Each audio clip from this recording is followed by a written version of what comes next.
Thank you for joining us today to talk about, actually, hold on a minute, we're having some technical difficulties.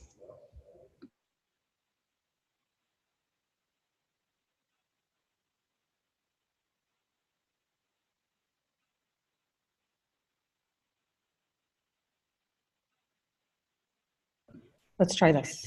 Nope, not yet. One moment, please.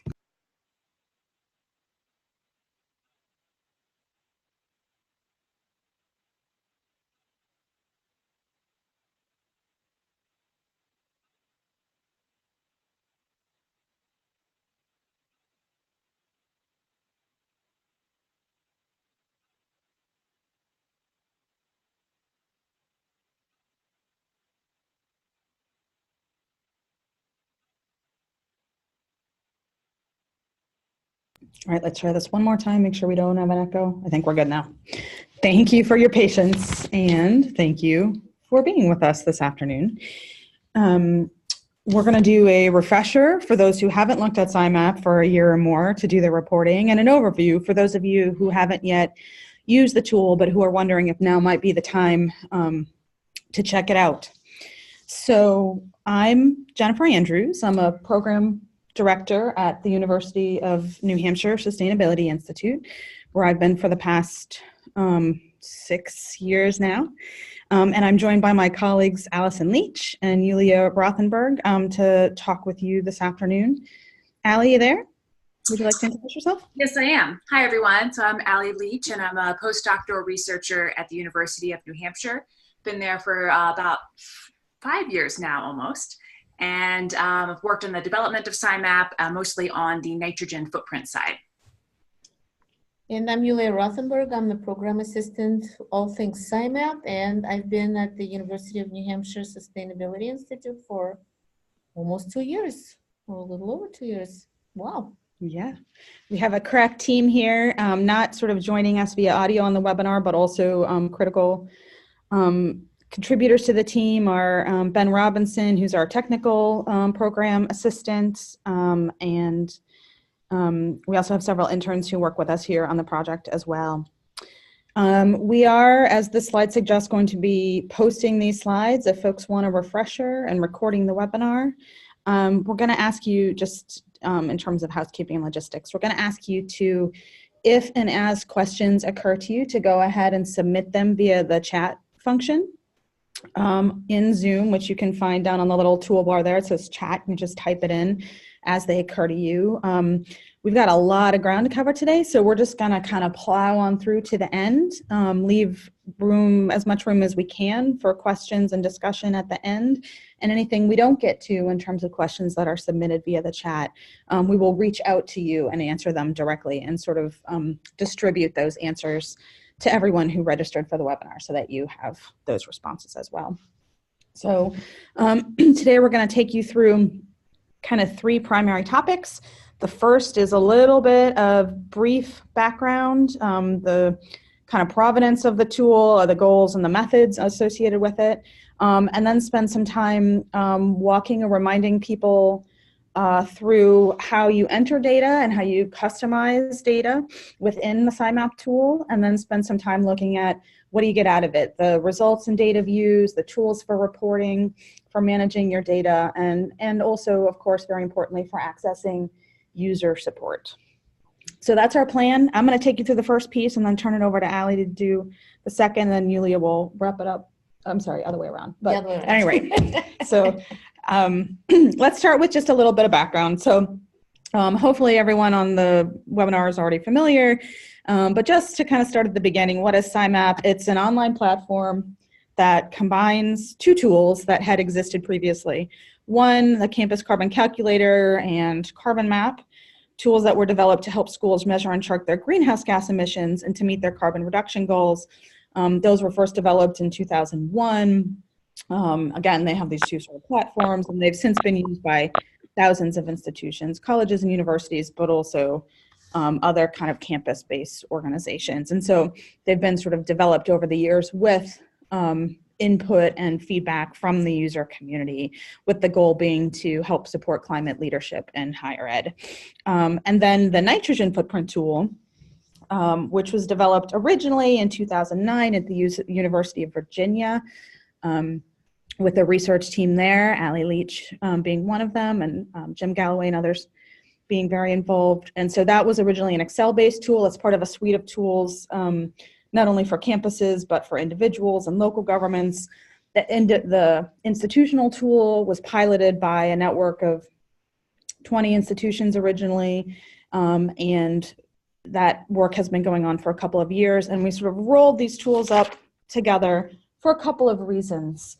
The carbon piece, as we said before, was to really sort of support climate leadership, which has been a focus for a lot of colleges and universities for 10, 15 years in some cases. The nitrogen footprint is a little bit of a newer concept for some. It's a really important but often overlooked impact of campus operations. And so one of the goals of developing this combined tool in SIMAP is to help colleges and universities begin to get conversant with their nitrogen impact and also what they can do to reduce it. The nitrogen cascade is in many ways as big a problem as climate change, and aspects of it are actually part of climate change. You know, nitrogen N2O pollution is an aspect of nitrogen pollution and carbon pollution. Often many of the same drivers that are creating climate impacts and greenhouse gas emissions are also creating nitrogen emissions. And so we want to encourage campuses who may already be measuring carbon or who may not, to also understand and manage their nitrogen footprints without having to add a whole new initiative, a whole new measurement process, et cetera. So in terms of what I said before about the drivers often being the same, energy is a driver of both. Depending on the energy sources, it may be less of a driver for the nitrogen footprint than the carbon footprint. Consumption of purchased goods is another, and especially for the nitrogen footprint, as you might imagine, food is a key sector because producing food relies on a lot of nitrogen inputs. And so there's an awful lot of resources on the website with more information about the nitrogen footprint, but you know, would be remiss if we didn't sort of call that out because it's an important opportunity and subject area for all of us to get sort of more conversant and to learn from each other on. So, in terms of kind of the underlying protocols, standards, and the partnerships that have helped fuel the development of SIMAP, which is to say the development of both of those sort of tools that fueled it. The first thing is that the peer-reviewed scientific community developed guidance for carbon accounting, first for nations through the work of the Intergovernmental Panel on Climate Change. And that was, you know, more than 20 years ago now. They developed that sort of science-based guidance for nation states to do reporting as part of, ultimately, the Kyoto Protocol. And then those high-level guidelines have been translated to guidelines for quote-unquote entity-level accounting by businesses, colleges, local governments, et cetera, for regulatory purposes and for purposes of developing markets to reduce greenhouse gas emissions. And so that entity-level guidance was developed by the Greenhouse Gas Protocol in the carbon accounting world, and it was taken up by different kind of organizations in different sectors. And in the higher ed sector, both Second Nature, who's been a key partner in this work, helped, of course, develop and support and motivate campuses to measure and report their greenhouse gas emissions as part of the climate and carbon commitments. And ASHE, of course, as well, as part of STARS, has sort of supported and encouraged campuses to report their carbon emissions using these protocols, and now also their nitrogen emissions. That's part of ASHE STARS now as well. So the reporting is based on these the scientific foundation and these international accounting protocols. The GHG protocol is an international multi-stakeholder process that's been going on for 2 decades, where they're really looking at what are best practices across all sectors. But the reporting itself is driven by specific commitments and goals. And one of our goals here, the SIMAP team working with our partners, is to try to streamline the work involved in collecting the data and analyzing the data and reporting the data for these different commitments, so that we all get to spend less time in doing the modeling and the counting and more time in doing the work to reduce our impacts. So how does SIMAP work? You put in one set of inputs. These will look very familiar to those of you that have used either the Campus Carbon Calculator or the nitrogen footprint tool before. You enter some basic inventory data across some different categories, things like energy, agriculture, commuting, food, waste, and you get actually two sets of results based on those inputs. So it's not as though you're doing two separate processes. You're doing one input process, and then the SIMAP will spit out results for either carbon or nitrogen or both. And that, in fact, is how all, there's a lot of carbon calculation tools out there and sort of footprinting tools out there. And generally speaking, that's how most of them work. So whether you're using SIMAP or something from the Greenhouse Gas Protocol or something from the Climate Registry, for example, unless you sort of have a piece of equipment to measure emissions coming out of your smokestacks or tailpipes, which most organizations don't, you're using a tool that works like this. You're collecting activity data about the inputs on your campus, and that's getting multiplied by embedded emissions factors, which are basically sort of observing, hey, here are some chemical processes that are happening when you burn that gallon of fuel, when you apply that pound of fertilizer.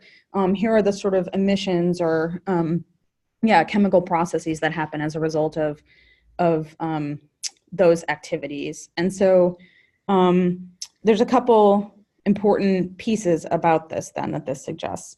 The value of the SIMAP tool and tools like it is that you don't have to go look for those emissions factors. They're provided for you.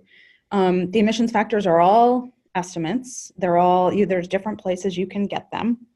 The SIMAP we get from the most credible sources available. So these are usually government sources. They're EPA data, they're energy, Department of Energy data, Department of Transportation data.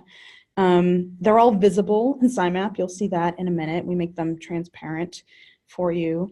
But it's important to know that they're all placeholders, because the best available data is data that is based on observations of what has happened in previous years.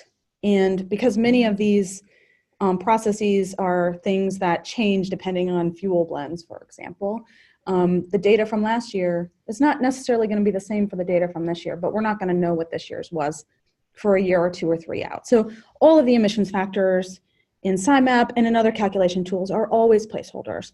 And the reason for emphasizing that is that your result in your inventory, no matter what you're using, is always going to be an estimate. It's always going to be subject to change. And the goal is to get you as close as we can to a number so that you sort of understand the order of magnitude of the impacts of different activities on campus and can target your efforts. It's not to give you a gospel number that is the end all be all. And so expecting changes is an important piece of this process.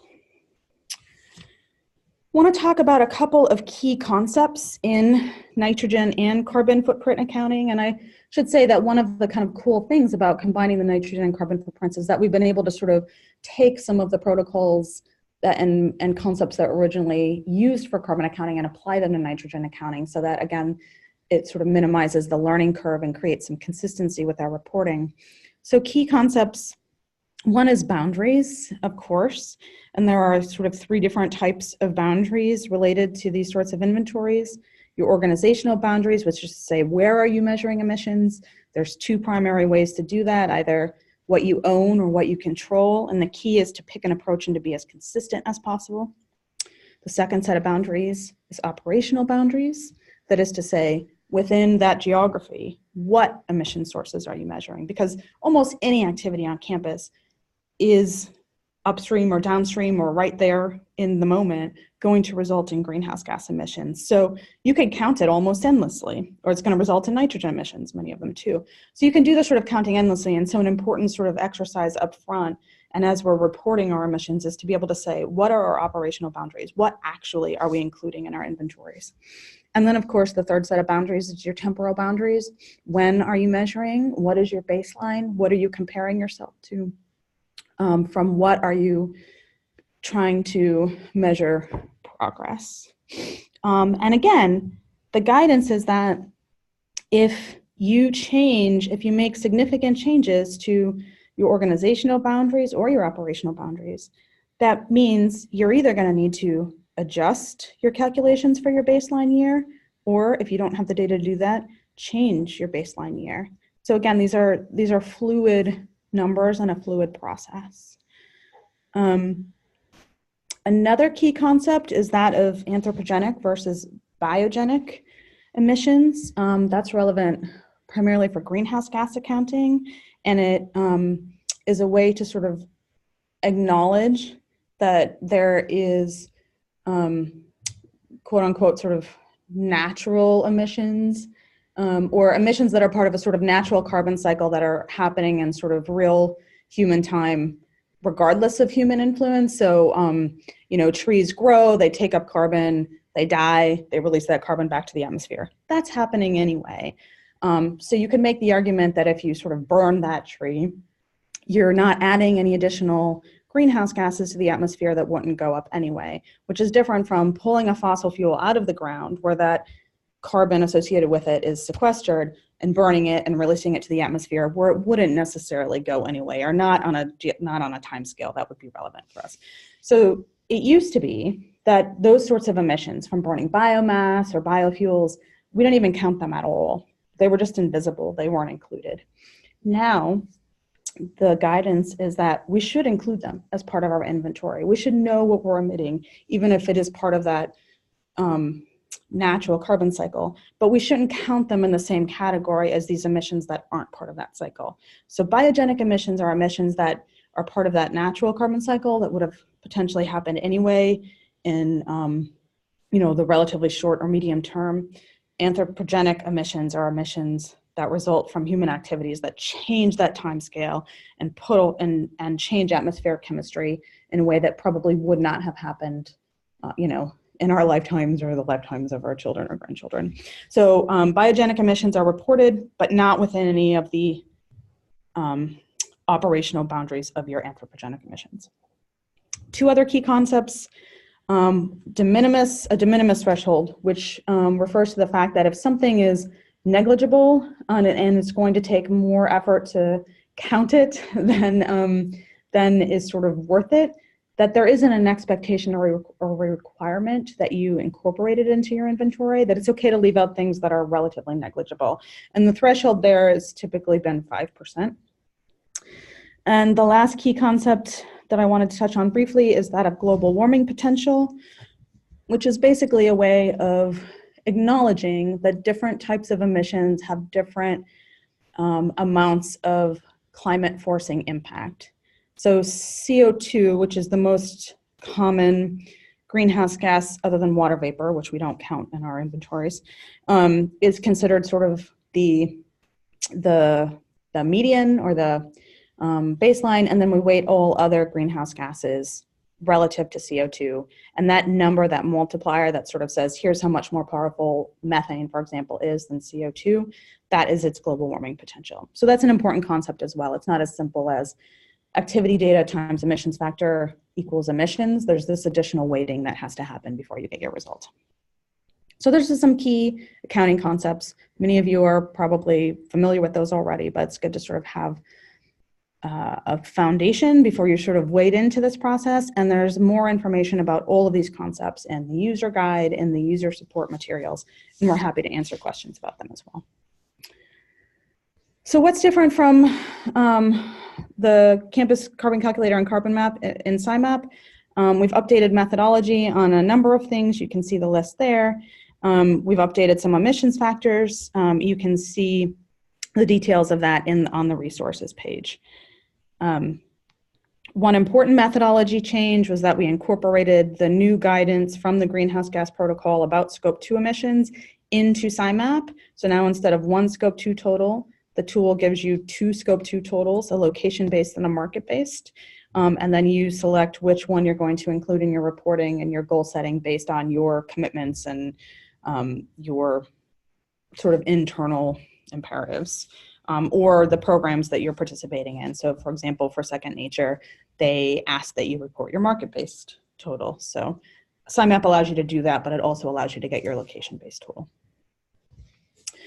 And in terms of the types of functionality in the tool and sort of what it allows you to do, we have two different levels of functionality. We have a basic level of functionality that's free for all users. It allows you to enter data and to see results for 2 months from the time that you create an account. And it allows you to do that for 2 months out of every year. So it's a little bit like a free trial that you get to do once a year, every year. It doesn't allow you to import or export data from a spreadsheet form or from other tools. You have to enter it manually. It does include all the sort of reporting sources in terms of operational boundaries that were in the campus carbon calculator or carbon map or the nitrogen footprint tool, so all of scopes 1 and scope 2, and then some key pieces of scope 3. In terms of support, we do basic technical support. That is to say, if it's broken, we will respond, obviously. But for the basic subscriptions, we don't do additional sort of support or consulting or guidance around methodology because we simply don't have the resources to do that. Emissions factors are not customizable for that basic free membership. You need to use the default ones that are in there. And the results kind of views are basic. Then we have a tier 1 level of functionality, which does have an annual subscription fee, which is $350, kind of basic price tag, but for Second Nature signatories, for example, signatories to the climate or carbon commitments rather, we have a partnership with Second Nature, which allows us to reduce that cost to $210 for 1 year. So it's a 40% discount. So we're excited to be able to offer that. That allows you sort of unlimited, inputs and results views for a year, and then we ask you to renew it. It allows for a lot of import and export of data into, from Excel and then out to Excel, so that if you want to kind of play with your results or your emissions factors or your activity data, you're able to sort of get them and still use them in Excel, which we know is important to many users. Again, the same sort of operational boundaries in terms of data inputs for both types of subscriptions. We do offer more support for our tier 1 users, including a data review service. And we do allow you to customize emissions factors. And we do have a couple of report templates for tier 1 subscribers as well. So that's kind of the 2 different levels of access right now. And we are working on a sort of 3rd level of access, which will have additional functionality. One piece of that will be the ability to do multiple campuses under one account. We're going to start beta testing that functionality this month. And we'll also feature the ability to do a complete scope 3 accounting, not only the scope 3 categories that are in there currently, namely commuting and business travel and study abroad. So the complete scope 3 will also have accounting for purchased goods and services, upstream energy, and the sort of other categories of the scope 3 greenhouse gas protocol. We're also always working on emissions factor updates. The plan is to do those annually. And we're always sort of thinking and talking with our user communities about additional potential functionality down the road. For example, are there other indicators, phosphorus, water, energy, that we could put into the tool, or could we do some projections and solutions modeling, or there's a lot of other possibilities as well. And so we're always sort of interested in working and talking with all of you to think about those things. So to sum up the kind of background and overview piece, and then turn it over to Yulia to show you kind of the tool specifics, I just want to say, why use SIMAP? Because it's an efficient way to do your inventories. it is credible and accurate. We spend a lot of time making sure we're staying up to date with our methodology, that we're aligned with other sectors, that we're pulling from the best available data. We are working to align with other platforms, including, as I said, the Second Nature reporting platform and HE Stars and others. We do our best to be transparent, to be customizable and user-friendly, and because ideally what we want to be doing is all of us contributing to a sustainable learning community and to leadership in higher ed. And so this is a data source that we can use for research. We can use it to inform our efforts to reduce our emissions and kind of work together to improve it. So that was a mouthful. Yeah. But it was all very high level. Now we're going to dive in and look at the actual tool and how you work with it. And I'm going to turn it over to Yulia to do that. Hi, everybody. So hopefully if you have been using the tool, you already know this is the login page. Even if you have not created a new account yet, you can still see the resources page, which has a lot of training videos and information that you can peruse and see if any of that is helpful to you. We have a whole slideshow about how to set up your account, how to enter data. So we're not going to go into too much detail about it today. But this is a basic login. You can create new account. You will receive an email to register. It may be in your spam folder, so please check your spam folder first. And then you can set up your account. As I said, we have presentations on our training page, resources training, so you can go check some of these out. So as you start on your journey of entering all your information, you start with your account page. And we have this little landing page about the account information, and you can check, read the instructions here, and just kind of go through the process of clicking on the links on the left-hand side in the gray menu and filling out all the necessary information. There are a couple of things that are pretty key. The most important thing that you want to enter is your institution name and your zip code, and that's going to be used to pull up your eGrid information. So here are some of the things that you have to do for the data entry. Scope 1 and Scope 2 are stationary fuels and utility consumption. Scope 3 is commuting, students travel, food, paper, waste, and wastewater. Then we have sinks and calculation factors. On the stationary fuels, there are two options for data entry. You can enter it manually by clicking the green button that says Enter Data Manually, or you can go to the Data Management tab and import a spreadsheet with data that you have been previously collecting on other tools. If you don't have other tools, you can go to the Resources tab on the Tools section and download an Excel spreadsheet that will allow you to collect your data into a tool. So here you can see that you have the fields for the dates that you need to enter the data for, and then you can enter the information, the category, the sources, the labels. The label is just to kind of help you figure out what you want to call that. It's an additional naming convention. And then quantity, units, and the confidence. The confidence does not enter into your calculation factor. It just allows you to say how sure you are about where the data came from. And also for every data entry point, you can put some notes into the data entry notes field to say where the data came from, who may be your contact person, and if you had to do any calculations to get the data into that format, you can enter your calculations there.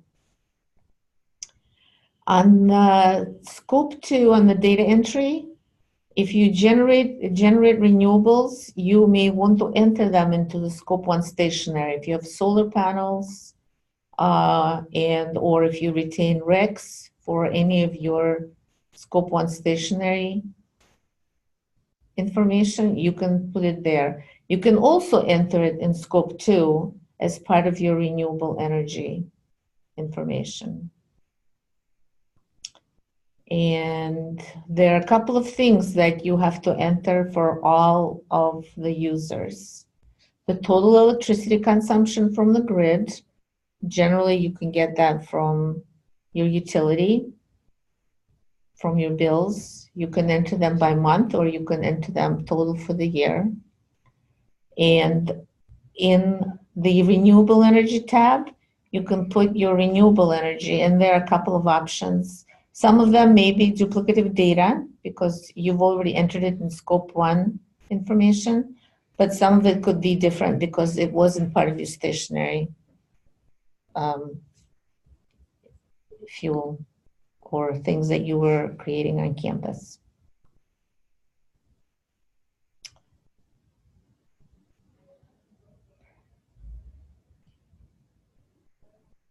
For food data, there are a couple of things that are required.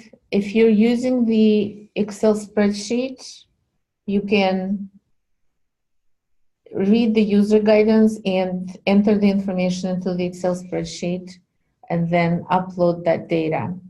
This is some of the details that will be part of that information. If you have any questions about that, we have a separate webinar that talks about the detailed information for the food data entry.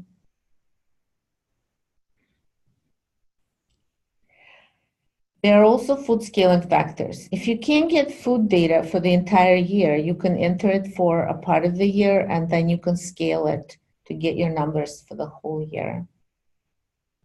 Here's the spreadsheet that you can use for the data entry for Food Uploader. You can get that from the Resources Tools tab. And then once this is filled out, you can import it on the Data Management under Import Data tab.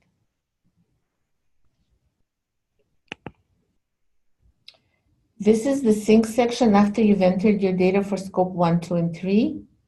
You have the information that you can put for your sinks. It's compost, non-additional sequestration, and offsets. There are a number of things that you can, for compost, you can specify where, if it's going to be on campus or if it's off campus. You can also specify whether it's used as a soil amendment on campus or not, and that slightly changes the calculation if you're using it as soil amendment.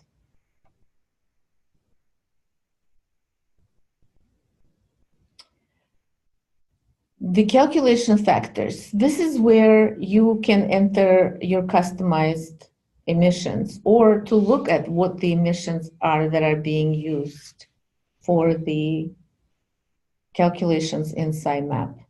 This is the food conversion factors. It shows you on this table how the food information is entered and how it's converted. To look at the emission factors or to customize them, you can go down, and there are two different sections. There's one for emission factors and one for utility emission factors. Because there's a lot of information, we broke them up into two separate sections. So you can either look up what the emission factors are for each section by using the drop-down for scope 1, 2, or 3, and then for the source. You have to scroll down to see which year you're looking at because the emission factors are obviously going to be different for the different years. And you can also customize them with Tier 1 subscription. If you have an open field on the right, you can enter a customized emission factor.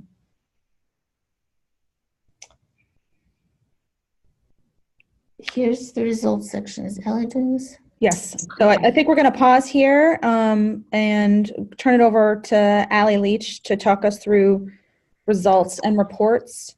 I think very briefly we could answer the one question that came up in that section just before we move on, which is there a reason you would choose to enter renewable energy information in scope 1 versus scope 2? It depends on what the renewable energy information is. So if it's an on-campus installation, it's going to go in scope 1. For anything else, it's going to go in the scope 2. And if you enter something in scope 1 for an on-campus installation, you're also going to include information about that as renewable energy in the sort of scope 2 data entry. So you choose it based on whether or not it's on campus or purchased. But for the on-campus installations, you're going to need, if they're renewable, you're going to need to put additional information in the scope 2 data entry piece that says renewable energy. And sorry, Allie, to pause for a moment, but hopefully that's helpful. Yeah, great. Well, thanks, Jen, and thanks, Yulia. So we've now gone through some background of the tool, and Yulia's taken us through account setup, the institution page, and how to enter data into SIMAP. So I'm now going to take us through the final 5 tabs in the SIMAP interface. First, results and reports, which is where you can view your footprint results.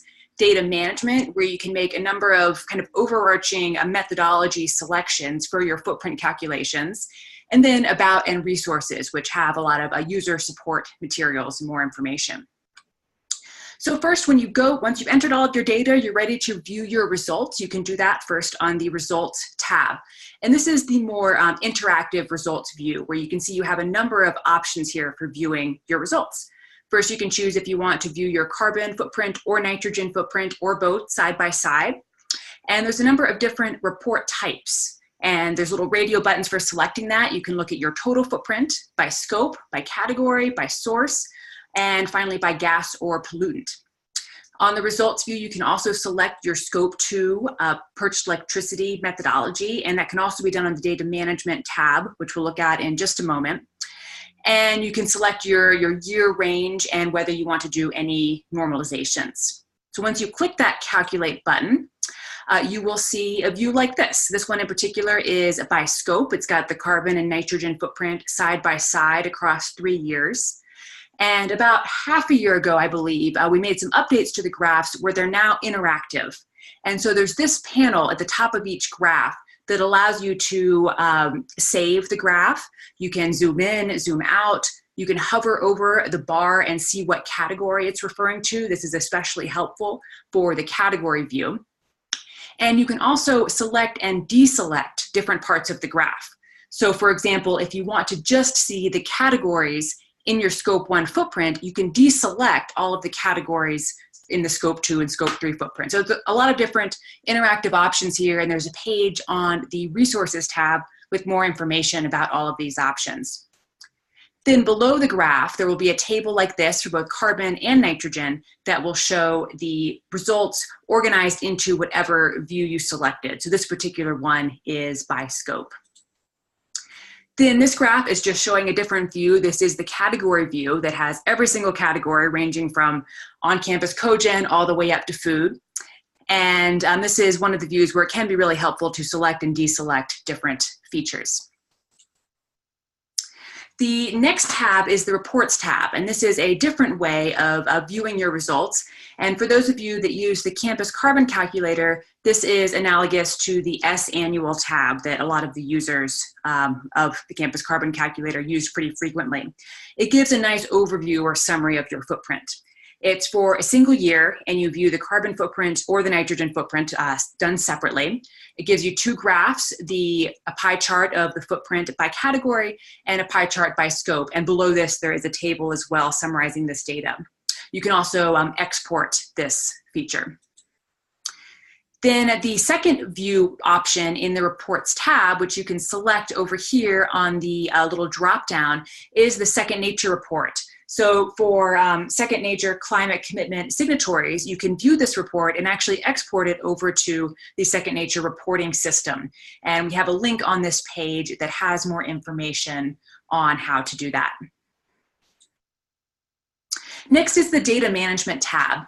And for any of you who haven't used this tab yet, I encourage you to take a look at it. It's got a lot of really helpful features and some important selections for calculating your footprint. The first screen that you're seeing here on the data management tab is the calculation sources and methods. And this has a few kind of overarching methodology selections that will affect the calculation of your footprint. The first of those that you can see is your eGrid region selection, and this is important for your purchased electricity footprint. And once you've entered your zip code on your account page, it should select your correct region, but it's always good to confirm that the correct one is selected. This is also where you'll be able to select different emission factor versions. Currently, the only version in there is the 2017 version, but we will be releasing a new version with updated emission factors in just a few weeks here that will, for example, have the most up-to-date eGrid emissions factors from the most recent report. This is also where you can select a different global warming potential version. So when different IPCC reports come out, sometimes those global warming potentials change a little bit. And we have two options in here, AR5 and AR4. Then finally on this tab, you can also select your Scope 2 method. This is also possible on the results page, and whichever one you select in one, it'll save it in the other one as well. The status page is for confirming when you've completed a year of results. And so you select a checkbox and can page down to the bottom and click Save to confirm that that year is indeed complete. And this is very helpful when you have a lot of people that are using your account. And this is necessary for enabling the Second Nature API export. If you have a Tier 1 membership, then you can import your data from a number of different spreadsheet templates. There are 3 different types of templates that can be entered. One is a version of the Campus Carbon Calculator spreadsheet, version 7 through 9.1. And you can also upload a food template here. And both of those templates can be downloaded on the Resources tab. Then finally, if you were a Carbon MAP user, then you can upload a Carbon MAP zip file here, which you can get by requesting that zip file from us. And again, if you have a lot of users on your account, another important feature to keep track of what's going on is the import log. Every time you import a file, it'll show up in the import log. And so, for example, this is useful for food. You can see here I entered a couple of different food data sets for UNH here. Next is the export data feature, and this is, again, only available with a Tier 1 membership. And there's 2 different formats in which you can export your data. One of those is exporting your data and emissions factors. That'll give you all of the inventory data that you've entered and all of the emissions factors that are used to calculate your footprint. And this will come in a zip file with a number of CSVs in it. You can also export your results, and this will give you another zip file with, again, several CSVs that have different levels of detail, some summaries, and your footprint by gas or pollutant, and a lot of great detail there as well. Then on this tab, you can also delete data. And this is an irreversible action. So once you've deleted it, it is gone and we can't get it back. But it can be really helpful for especially deleting just a subset of data. So for example, if you're entering a New Year's food data, there's an issue with some of the entry, you can say, okay, for 2018, I just want to delete my food data. You can check just that box and delete it. You can also choose to delete your Scope 1 data, sinks, custom emissions factors, and more. Then the final tab is the Resources tab. And this has a lot of user support materials. And if you all haven't checked this out, we encourage you to do so. And we also want to hear from you to know what would be useful to have here, if there's any additional materials that you would like to see. This first page, the tools page, is where you can download those different data collection templates. So the food data collection template, the campus data collection template, the campus carbon calculator, and a few additional ones. There's also a link where you can download the user's guide, and that page also has some helpful information on just getting started in the web page. There's a page on the changes in SIMAP that has a log of all of the changes that we've been making over time.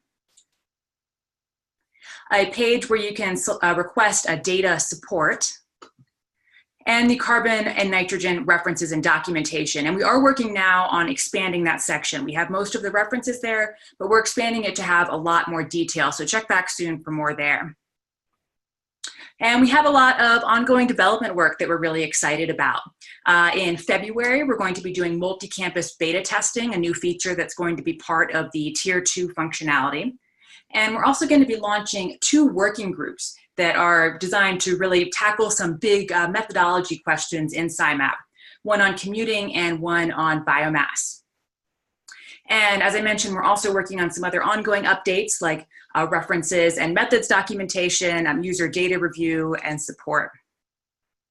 And we're also expanding our communication and outreach. Hopefully many of you all received the January newsletter that went out a few days ago.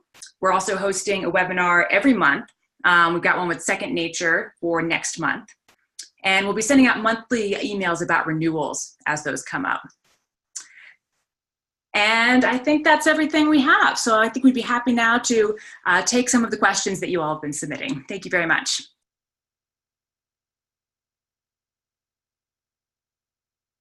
Thank you, Allie.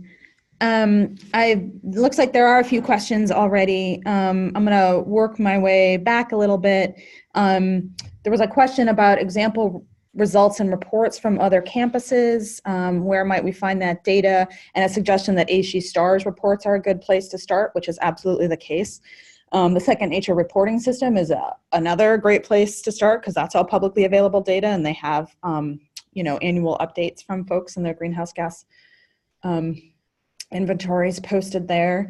The other thing that I wanted to note, which we should have mentioned before, is that one of the things that we're working with our partner Second Nature on this year is beginning to utilize the data set within SIMAP to do some analysis of trends and to allow for reporting around kind of averages for different kinds of campuses, what's the degree to which people have or haven't been able to reduce their emissions, places where there's more or less success, differences between different Carnegie classes or other regions or that sort of thing. So we're working on an analysis, looking at the data, and the hope is to do that probably every year or every other year moving forward. And the hope is also that that's going to be a source that potentially others ultimately can mine for research as well. So it would never be the kind of thing where we would share users' data with their kind of campus name attached or with identifying information attached without their permission, but we would potentially make aggregated data sets available for the user community and the larger higher ed community to do research in the same way that ASHE STARS does that. And to that point, the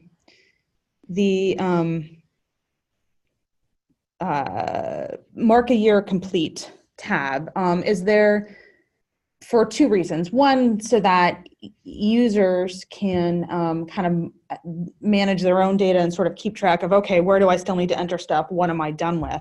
Especially if you've got multiple people working on the inventory and you've kind of divvied it up and you want a way to kind of organize yourselves. But it's also a way to allow for when we begin to do that sort of research, we know sort of which data sets to look at and which not to, because obviously we don't want to be taking partial year data and thinking that that's representative of full year data. So that's the other function of that. So the short answer to the question is yes, you can still edit data even after you've marked it complete. But it's a cue to yourself and potentially to us as database administrators that it's a complete or relatively complete data set. Let's see, other questions. Let's see. It looks like there's a whole conversation going on here about reporting. I want to actually go back for a moment to a question about what if it's on campus but purchased through a PPA? And actually, I can kind of show you on the screen, if you'd like, how that works and looks. Let me see if I can get there. Hold on a moment. So if we go to SIMAP, the answer is if it's on campus and it's a PPA, you're going to do both. You're going to enter it because it's on campus, and partly we want to be able to capture the impact of on-campus installations where maybe it is a PPA and you don't necessarily own the REC, so you wouldn't necessarily have it incorporated in your inventory normally, but we want to be able to sort of see where campuses are supporting renewable energy development, even if they're not sort of retaining the RECs, at least initially. So let me see if I can do this. So sorry, I thought I was screen sharing already. New share. Here we go. So the first thing you would do is go to scope 1, stationary fuels, enter data. And if you look at that, you can, for example, say you have a solar installation that you've developed through a PPA on campus. You would say it's a solar electric source. And then there's this really important piece here, and this is important no matter what if you have on-campus renewables. This checkbox definitely impacts your calculation. So you need to be able to say, I own the RECs associated with this power generation, which is kind of another way of saying I paid for it, and it's, you know, sort of a done not through a sort of third-party partnership. If you own it, you check it. If you don't, you leave it as is, and you go ahead and you put, you know, how many megawatt hours and the date range, and you save it. And then you go over to the renewable energy data entry tab under scope 2. And you do a new data entry.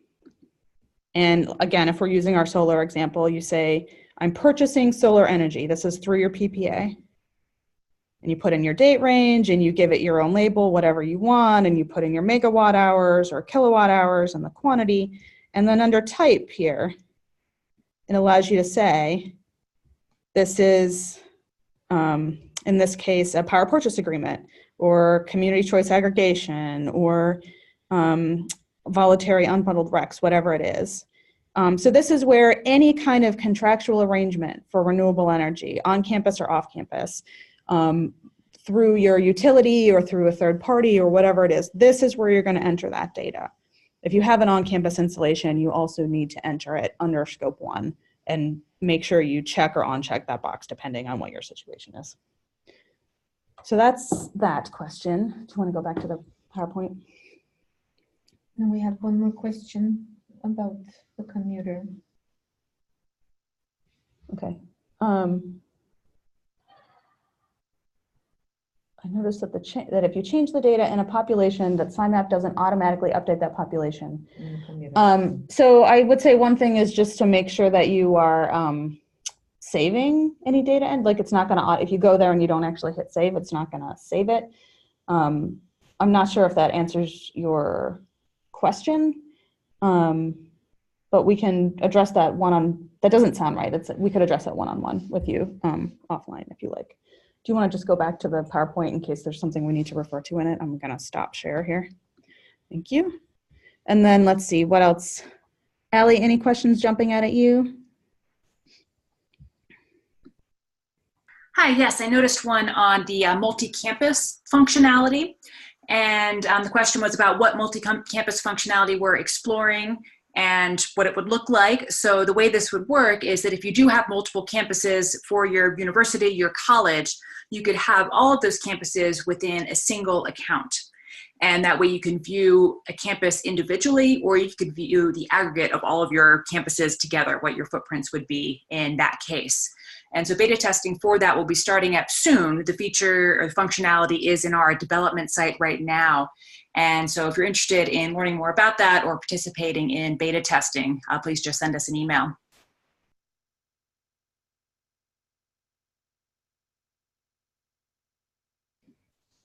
Thanks, Allie.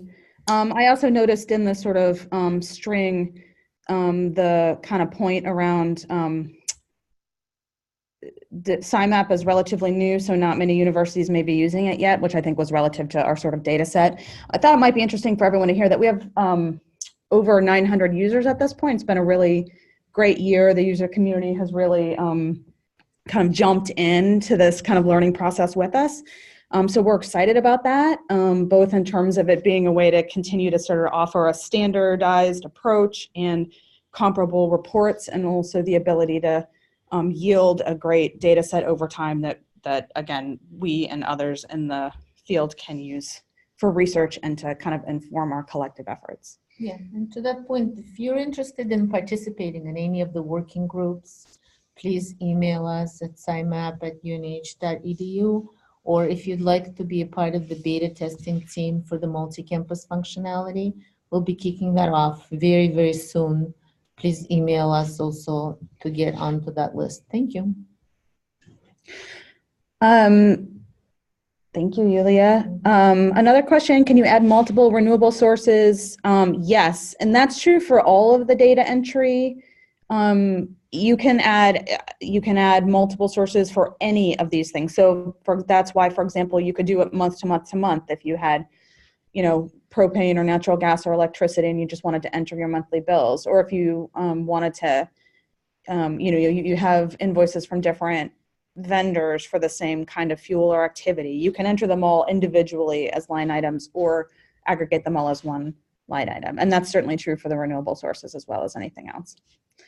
I'm going back to this question about the change in data and population and that it doesn't automatically update the commuter section. And actually, I think I'm understanding the question a little bit better now. That is one change from SIMAP to the campus carbon calculator, if people were using that before. The CCC used the population data that was entered in the kind of overall data entry page to do the commuting calculations. In SIMAP, the commuting calculations on the commuting data entry asks you about the number of trips. So it does not refer to that population data in the same way. The calculation is different. And the information about commuting and the number of trips, you can enter that right on that data entry form. So that's why you're not seeing a change when you change your population data to your commuting numbers. It's not referring to those anymore. It's looking just at what you've entered in the data entry for the commuting section. And again, we can follow up with you specifically if you're interested in that, but that is one example of a methodological change from the calculator tool that's pretty important for people to know about. Ellie, are you seeing any other questions that we missed in the chat? Did we get the answer the question about the status feature marking a year as complete? Yep, we got that one. Okay, great. Then I think that's all of them. I think there might be one Okay, more. so I think, well, that's good because we're right on time here. If people have other questions, we obviously welcome them at any point in time. As noted before, we really want to continue this as a sort of broad community conversation. We welcome suggestions and input. The working groups that Ali mentioned, the commuting piece, we really want to look at better methodologies for collecting that data and sort of standardizing it and also aligning it with, again, platforms like STARS, for example, and others as may be relevant. The biomass group is going to look at emissions factors for biomass and biogenic emissions, but also sort of broader questions around carbon neutrality of those sorts of fuels and if there's sort of criteria involved in that and the relationship between that and sort of land use and land use changes on campus. There have been a lot of questions and ideas over the years around the ways in which campus carbon sinks are represented in inventories. And I think as a field, we all have more we can do on that front that would sort of benefit all of our sustainability efforts. And beyond higher ed, the Greenhouse Gas Protocol is about to kick off a sort of working group that will likely generate new standards and guidance around those sort of issues. So it's an opportunity to have a conversation within higher ed, but also to have that conversation impact the broader global conversation about how we understand and characterize those sorts of emissions and emission sinks and how we do that in a way that sort of promotes rapid, large-scale solutions to the problem. And then we also are a little bit further down the road going to be doing, by which I mean, March, working groups around complete scope 3 accounting and probably diving in first with purchase goods and services, complete purchase goods and services accounting. So that'll be an exciting opportunity for anyone who's interested in that as well. With that, I think we're going to let you all go. Thank you again for being with us this afternoon. We look forward to hearing more from you. And again, this recording will be available and the slides will be available on our website. So be well, and we'll talk with you all soon. Thank you, Ali. Thank you, Yulia. Bye-bye.